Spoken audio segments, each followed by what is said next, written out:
All right, welcome back inside our proactive Vancouver studios and welcome in Carlos Vicens. He is the CFO of Neolithium. Carlos, great to see you. Thank you very much. I'm well. Good.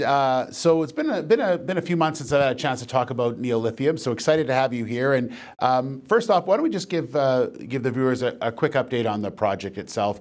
Where is it, and tell us a little bit about it. Sure. So I guess from the last time we spoke, there's been a lot of news, and one of the most important ones has been the expansion of our resource. So now we essentially have 2 times the resource that we had earlier this year. We have close to 7 million tons on all categories of resource between measured, indicated, and inferred. That's a doubling of our resource. We also expanded our grade. It's about a 10% higher grade, but more importantly, we've continued to have very low impurities. So that's extremely good news for the operational capabilities and the processing capabilities of our resource. Yeah, and this is in Argentina, right? This is in Argentina. It's in the province of Catamarca in the Lithium Triangle, the well-known Lithium Triangle. That's correct. Yes, that's incredible. Doubling the resources is unbelievable. Let's talk a little bit about, last time we talked, the pilot plant was being prepared to start construction. So where are you at as far as that's concerned? Yeah, so the pilot plant is being built in Chile, and by a very important university in Chile. It is now complete and it's in commissioning. So that's another de-risking event on the processing side. So that's an important part of our feasibility work that we're working towards into next year. We are now commissioning, and there is essentially lithium carbonate coming out of the end. But we're in the initial stage of commissioning, but all the necessary work has been done, all has been finished, and we are positive on the outcome of how the pilot plant has done over the last few months. So, okay, and how about the ponds? Last time we talked, I think there was only a couple built. You've expanded that quite a bit. Yes, we have. Now we have 11 ponds. Wow. We have about 7 ponds in the alluvial cone, and now we have 4 ponds on top of the salar. That's a more than doubling of the hectarage that we had last year. That's also an important part of the processing, because we have to understand how the brine evaporates and behaves in certain parts of the year, how much it evaporates over time, how does certain aspects of the impurities evaporate in the ponds, and that's obviously an important part of the processing, which is we need to understand that before we go out and build what we want to build. So, well, we're excited because Carlos has actually brought us in some video, and we're going to show you that video right now. And Carlos, tell us exactly what we're looking at here. Yeah, sure. So for the pilot ponds, you need to fill them up. And as you can see there, this is a production well. This production well is one of the most important production wells in all Argentina. That's about 100 liters per second coming out of the sediments in the higher grade portion, northern part of the salar. That is what fills the ponds.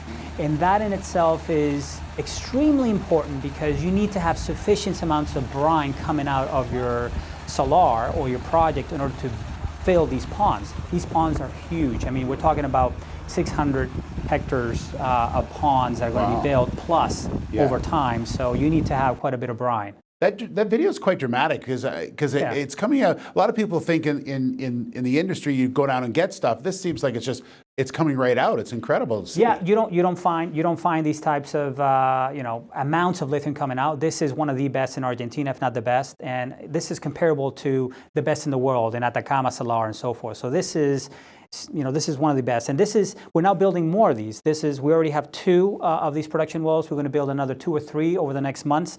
So we're going to have a full set of production wells to fill the ponds, the future ponds, when we go into development and construction of our project. You know, every time I talk about Neolithium, the one thing that I hear is that you want to do everything cost effective, but also environmentally friendly as well. And the environmental base study has been completed, and it says exactly what the company is all about, making sure it's safe for the environment. Yes, there has been a lot of discussions about the environment, of course, and in all parts of the world, specifically in mining, we take very good care of that.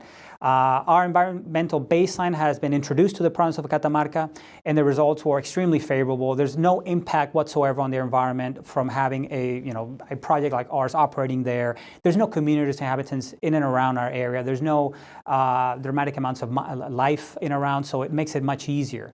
Also, the test and the hydrological model that we built demonstrates that even under 60,000 ton production scenario, there's not going to be any constraints in terms of what we're trying to do. So this is a significant, I would say, output when you compare it to our historic PA of 35,000 tons. So what we're trying to do now internally with our engineering firm that is helping us, our advisors, is to understand what the correct size of the feasibility will be. So is it 35 or is it more? More likely it will be more, and more likely it will be in stages over time. So obviously expect that our project will be much larger in terms of throughput because of the resource that we calculated earlier in the year and because of these studies that we already have. So we're very, very excited. We know that we have a tremendous project. We believe that this is a project that's going to be built over time. Obviously we're working on that and trying to make that happen. And you're expecting more details not coming out in the first couple of quarters of 2019? That's right. So over the next 6 to 9 months, we're almost at the end of the year, so over the 6 months, we're going to continue to drill on the high-grade zone on the resource because we believe there's a lot more high grade. The resource calculation had a 10% increase in grade. However, the pocket in the north is the second highest grade in the world. We're talking about 1,000 milligrams per liter of lithium and more. So we're going to drill a bit more there, do some infill drilling. We'll have our holes there and demonstrate that we have a lot more on the resource side in the north part. So that will be a significant investment. However, we'll also be working on the feasibility. The feasibility will be in the first 2 quarters of 2019, most likely in the second quarter of 2019. And the EIA, which is the final environmental impact assessment approval, and that is the only one that we will need in order to build something, will be done by the end of Q1. So those two would be significant events for the market, of course, and that's something that we're working very hard on. All right, we'll look forward to sharing the news with everyone. Yeah. Great to see you. Thank you very much. Good to see you. Good luck with everything. All right, it's Carlos Vicens, the CFO of Neolithium.